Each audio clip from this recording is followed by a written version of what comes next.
थोड़ा अंदर में संस्कार जगा कि हम भी थोड़ा खेलते। दूसरा दिन शकुनी कहता है और रे खेलो रे, एक आदमी नहीं है, खेलो। पड़काया। युधिष्ठिर महाराज 10 टका पर जुआ खेला, 20 टका पर खेला, जमीन पर खेला, मकान पर खेला, टका पैसा पर खेला। एक दिन स्त्री पर जुआ खेल लिया, स्त्री को भी हार गया। और विचार कीजिए, जो युधिष्ठिर महाराज सत्यवादी था, जो युधिष्ठिर महाराज पूज्य के दृष्टि से, अच्छे दृष्टि से देखा जाता था, वो युधिष्ठिर महाराज थोड़ा सा कुसंग में पड़ गया तो युधिष्ठिर महाराज का जीवन गड़बड़ा जाता है। युधिष्ठिर महाराज अपनी पत्नी तक का भी हार गया, द्रौपदी को भी हार गया। विचार कीजिए, ये कुसंग का परिणाम है। तो जो बुरी संगति है वो संगति में न जाए, अच्छी संगति में जाए। कोई जर्दा खाना सिखा रहा है, कोई गांजा पीना सिखा रहा है, कोई दारू सिगरेट पीना सिखा रहा है, तंबाकू चाटना सिखा रहा है, तो ये सब आपके जीवन में जहर है, ये सब आपके जीवन में कुसंग है। इसलिए ऐसी गलत संगति का त्याग हो, गलत आदमियों के का त्याग हो और आपके जीवन में सत्संग हो। सत्संग आपके जीवन को चमक पैदा करता है, आपके जीवन में रोशनी पैदा करता है। इसलिए सत्संग में बैठे। कोई भी आदमी सुंदर होता है वो अपने कर्म से सुंदर होता है। सुंदर हार चांद से नहीं होता है, सुंदर आंख से कोई सुंदर नहीं होता है, सुंदर देह से, जात से सुंदर नहीं होता है। जो सुंदर होता है वो कैसा सुंदर होता है मैं बता देता हूं। महाराज कृष्ण काला थे, महाराज श्री राम भी काला थे, लेकिन गुण कर्म से सुंदर थे। सुंदर का दृष्टि से देखे जा रहे हैं। शरीर से काला हो, गुण अच्छे हो, विचार अच्छे हो तो वो सुंदर है। और शरीर से गोरे हो, देखने में सुंदर लगते हो, यदि कर्म से छुछुंदर है तो फिर उसे सुंदर नहीं कहा जा सकता है। समाज में जब किसी की बहू आती है, समाज में जब कोई पुतहू आती है तो प्रायः माता लोग देखने के लिए जाती है। 50 रुपया देती है बहू को, 100 रुपया देती है, कोई जेवर बना के ले जाती है। सही बात है।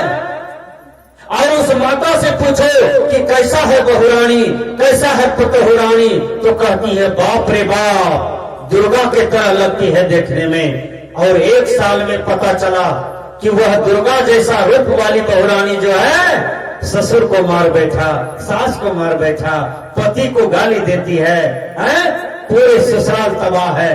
तो देह से सुंदर है लेकिन कर्म से सुंदर है, कौन उसे सुंदर कह सकता है। महकार देखने में सुंदर होता है लेकिन उसको छोड़िए तो कुत्ते की पैखाना जैसा लगता है। उसी प्रकार जिनका कर्म गड़बड़ है तो उसी प्रकार सुंदर के समान है। विचार करना होगा। मनुष्य का देह मुक्ति का साधन है, इस देह को न सजाओ। मैं निवेदन करता हूं, बहुत से माता बहनों को देखो, बड़े बड़े घर में है लेकिन कुछ सजावट नहीं है। जो सती नारी है यहां तक घूंघट लेती है। आजकल की कैसे नारी आई है, कैसे बहू आई है, भैंसुर से बात करती है, ससुर से बात करती है, शादी हो गई है, फरक पहनती है, सेमी सलवार ब्लाउज पहनती है, शादी हो गई है, जीन्स शर्ट पहन करके बाजार घूमती है। बोलो, यही भारत की संस्कृति थी क्या? यही भारत की सभ्यता है क्या? जिस लड़की की शादी हो जाए तो भारतीय संस्कृति है कि उसको साया साड़ी ब्लाउज पहनना चाहिए, जीन्स शर्ट नहीं पहनना चाहिए, न तो सेमी सलवार पहनना चाहिए, न तो गंदा कपड़ा पहनना चाहिए। आजकल के गार्जियन भी दिमाग के खोखले हो गए हैं, दिमाग के गड़बड़ हो गए हैं। अपनी जवान जवान बेटियों को गलत गलत ड्रेस, गलत गलत कपड़े खरीद करके दे रहे हैं और वो कपड़ा एक रत्ती भी अच्छा नहीं लगता है। आज ये समाज में बलात्कार क्यों बढ़ गया? क्योंकि लड़कियां लोग छोटी छोटी कपड़ा पहनती है। आप विचार कीजिए, बहुत सी लड़कियों को ड्रेस पहनने के लिए नहीं आती है। आजकल के बहनों को देखो, ब्लाउज का कटिंग, ये पीछे में ये पीठ की तरफ जो ब्लाउज है उसको पूरा काट करके रख दिया, यानी पूरा देह दिखाई पड़ता है। विचार करो, ये कौन सा कटिंग आ गया है? एक माता को हमने देखा, नाक पर तीन ठो नकबुन्नी है। एक नकबुन्नी यहाँ है, एक यहाँ है, एक इधरों है, तीन जगह है। अब विचार करो कि नाक है, नाक से नेता निकलता है, और नाक पकड़ने के लिए उंगली से पकड़ोगे तो वहां एक पिलर यहां टकराएगा, एक पिलर यहां टकराएगा, एक पिलर यहां टकराएगा। तो नाक से कैसे सर्दी होने पर तुम गंदगी निकालोगे? तुम्हारा गंदगी नाक में पड़ा रहेगा और तुमको देख करके लोग भागेगा कि इसका नाक बहुत गंदा है। विचार करो, नाक में तुम्हारी गंदगी सूख जाएगा और कोई तुम्हें अच्छा नहीं कहेगा। इसलिए नाक में एक नकबुन्नी हो तो ये शोभा देता है, लेकिन नाक में यदि तीन नकबुन्नी पहनते हो तो ये शोभा नहीं देता है। यह शरीर सजाने से अच्छा है कि अपनी बुद्धि को सजाओ, अपने दिमाग को सजाओ, अपने ज्ञान को सजाओ। संत महात्मा के सत्संग में बैठो, पता चलेगा ये शरीर क्या है। शरीर मुक्ति का साधन है, शरीर मोक्ष का साधन है। तो शरीर सजाने से कोई सुंदर नहीं होता है। ये बाबू लोग को देखिए, एक लड़का को हमने देखा, मोच का कटिंग है तो सिकिया कटिंग किया है, कोई फरसा कटिंग करता है, और ये ऐसा कटिंग आया है, लगता है यहां 2 मक्खी बैठा हुआ है। ये मक्खी कट है। अब विचार करो कि ये मक्खी कट कहां से लाया तुमने? एक 57 वर्ष का बूढ़ा था, वो ससुराल से आ रहा था, हमको बंदगी किया तो मैंने हाथ पकड़ा। मैंने कहा, बाबा ये क्या है? खमार है क्या? कहा, बाबा खैनी लेटाते लेटाते खैनी का दाग पड़ गया है। इस हाथ में तंबाकू लेटाते लेटाते तंबाकू का दाग पड़ गया है। हमने कहा, दाग तो खमार पर होता है, कामत पर होता है, धान तैयारी में, गेहूं तैयारी में, वहां पर दाग होता है, लेकिन इस हाथ तुम्हारा खमार है क्या? इसमें खैनी लेटा लेटा करके दाग लगा दिया। तब मैंने देखा उस बाबा को, मोछ को काला किया है, केस को काला किया है, और 57 वर्ष का उम्र बताया।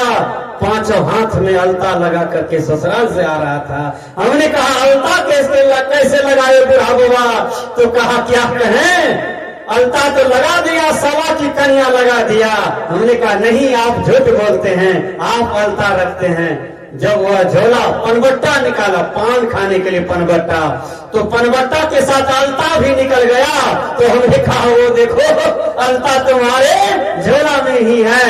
अरे बाबा, तुम्हारा मन इतना गड़बड़ है कि तुम अभी तक शरीर को कटिंग करते हो, शरीर को सजाते हो। ये अच्छा नहीं लगता है।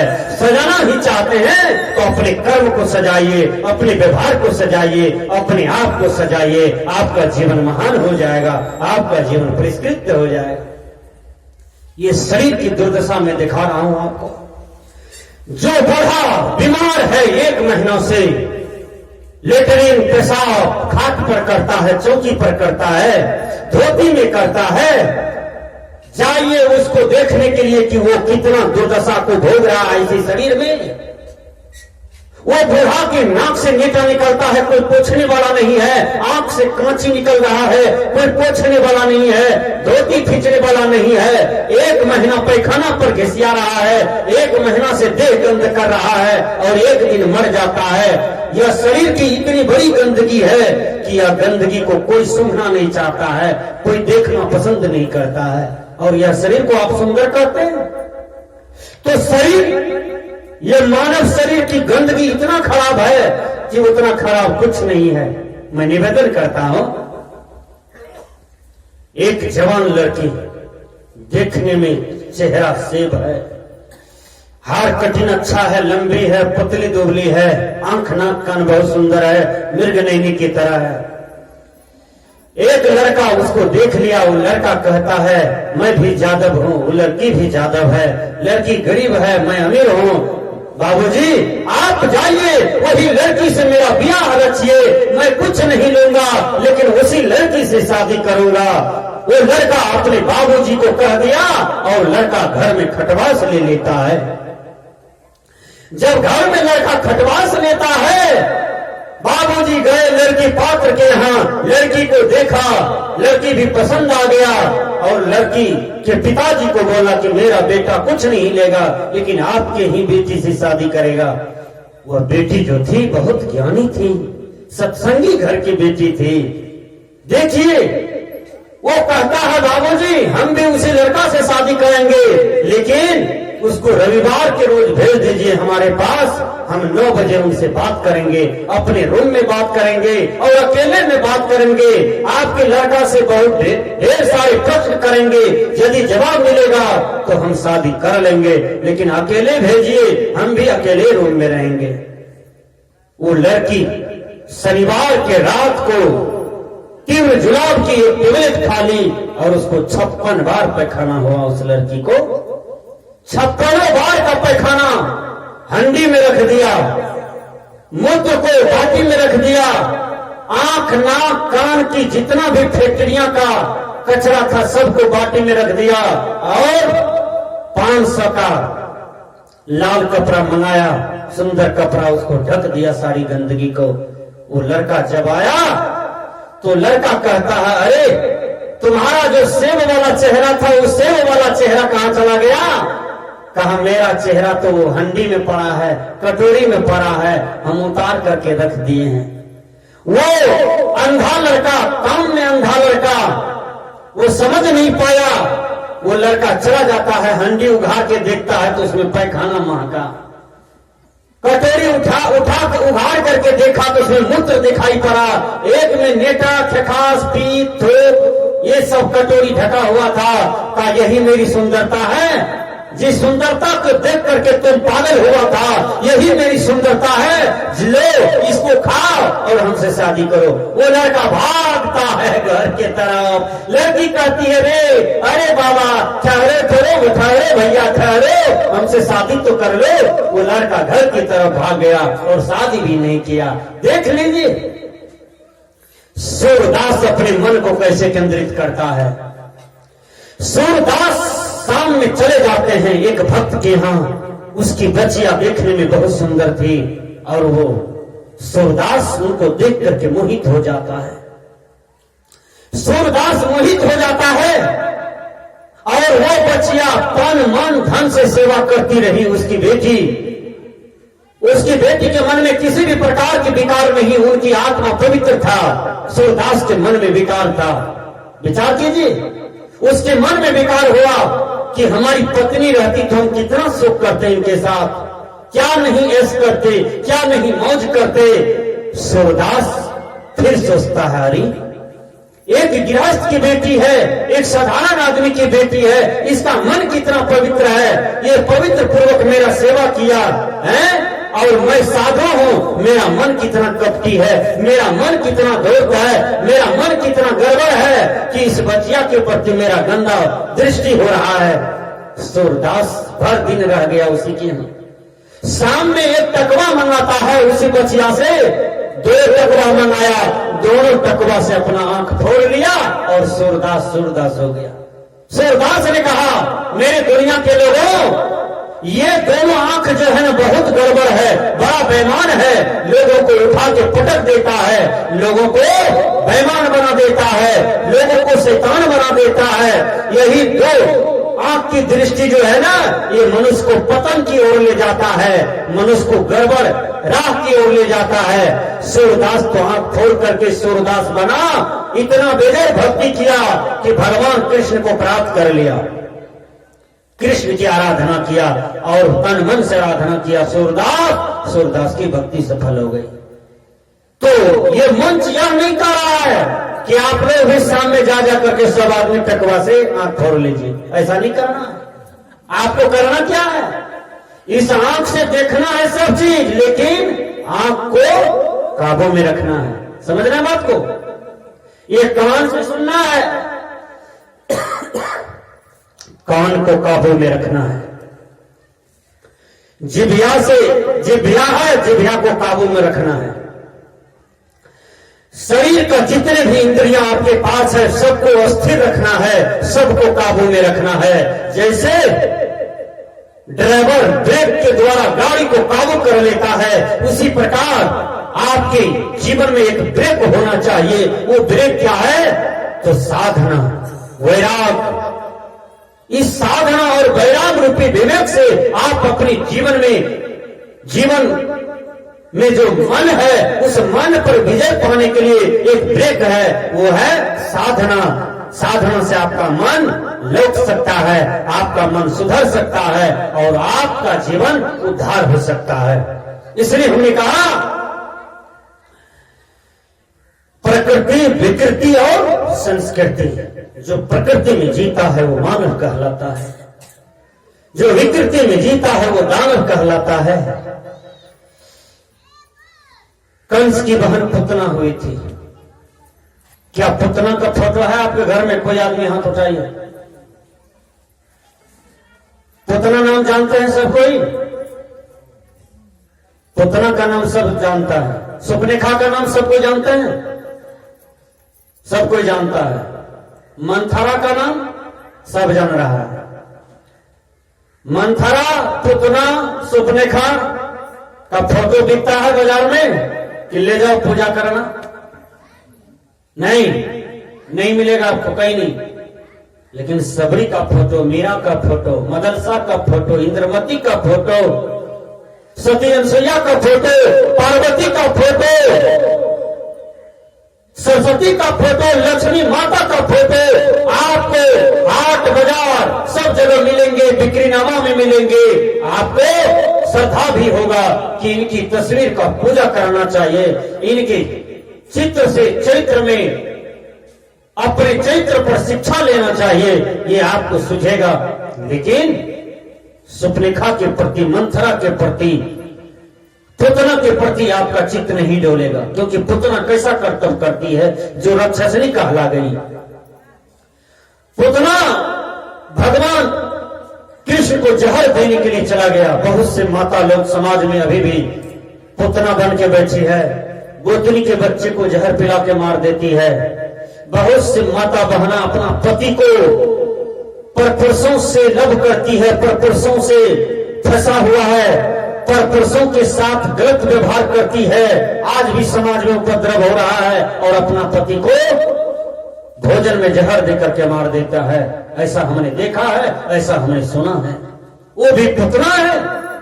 एक पुतना कंस के नगरी में हुआ जो कृष्ण को विष दे दिया, और कृष्ण भगवान तो भगवान थे, जहर पी लिया, वो तो अमृत हो गया। लेकिन वह पुतना बेचारी खुद जहर पी करके मर गई। विचार कीजिए। तो पुतना का नाम आज तक इतिहास में है, पुतना का नाम आज तक भी अध्यात्म समाज में है, लेकिन अच्छा दृष्टि से नहीं देखा जा रहा है, क्योंकि वह भगवान को जहर देने चला गया। विचार कीजिए, वह कुकर्म पथ पर उतर गया, इसलिए राक्षसनी कहला गई। तो राक्षसनी का जो होता है वो इसी मानव समाज में जन्म होता है, और आपको देवता बनना है।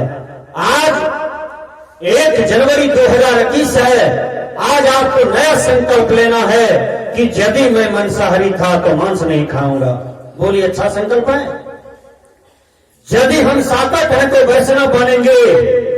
यदि हम गुरु मंत्र नहीं लिए हैं, दीक्षा नहीं लिए हैं, कंठी नहीं लिए हैं, भजन भेद नहीं लिए हैं, तो आज 1 जनवरी में हम लेंगे और 2021 को याद करेंगे कि 1 जनवरी में हमारे महेंद्र बाबू के यहाँ, गणेश जी के यहाँ रणवीर साहब जी आए, और 1 जनवरी 2021 को हमने माला कंठे लिया, और उस दिन से मैं सत्संग ज्ञान साधना करता हूँ, अपने जीवन को शांतस्त करने का प्रयास कर रहा हूँ। आज से मेरा एक नया जीवन शुरू हो रहा है, यह संकल्प होना चाहिए। तो हमने कहा कि प्रकृति, विकृति, संस्कृति। जो प्रकृति में जीता है वो मनुष्य कहलाता है, जो विकृति में जीता है दानव कहलाता है। दानव न बने, देवता बने। दानव बनेंगे तो अच्छा नहीं होगा, अपना भला नहीं होगा, परिवार का भला नहीं होगा। कंस, रावण, दुर्योधन ये सब दानव की गिनती में आया, लेकिन ये सब भी मनुष्य योनि में था और गिनती दानव में आया। क्यों?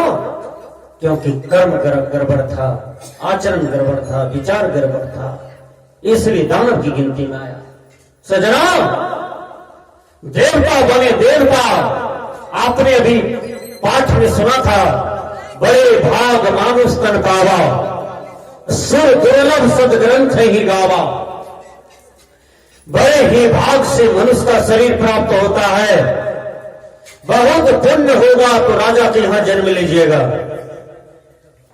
पुण्य बहुत होगा तो मर्द में जन्म होगा, बहुत पुण्य होगा तो महिला में जन्म होगा, और घटिया पुण्य होगा तो पशु में जन्म होगा, और महाघटिया में यदि पुण्य हो गया आपका तो आप कीड़े, कृमित, पिल्लू जोनी में चले जाएंगे।